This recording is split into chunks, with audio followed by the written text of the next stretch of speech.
ჩემი სტუმარია ჩრდილოეთ ამერიკის ეპისკოპოსი. მეუფე საბა, გადაცემა კონტინენტს მიღმა იწერება.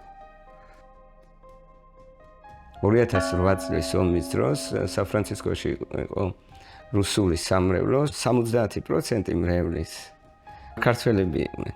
მოძღვარმა გამოაკრა ლოცვა მალიტვა პროტივ გრუზინსკих ოკუპანტა.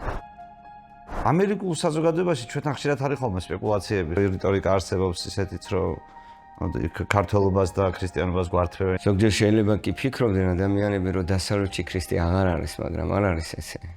იმიტომ რომ აქ შეიძლება მეტი ქრისტიანობა ნახოთ.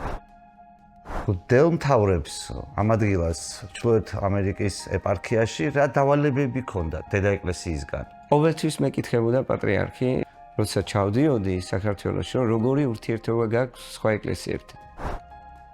ერთ-ერთი გამოწვევა საქართველოს ეკლესიის არის სოციალური პრობლემის მოგვარება სასულიერო პირებისთვის. უთანასწორობა. ერთს აქვს შეიძლება მილიონი და მეორეს არ აქვს პურის ფული. და იქნება ის კესარემსახურება მრევლს და ამიტომაც არის ეს. არ შეიძლება ქრისტიანები ერთმანეთს ვაგინებდეთ, ვლანძღავდეთ, ცემებდეთ, მუშტებს ურტყამდეთ, ვიჭერდეთ. ვიჭერდეთ. სადაც თავისუფლება იზღუდება, იქ ღმერთი არ არის.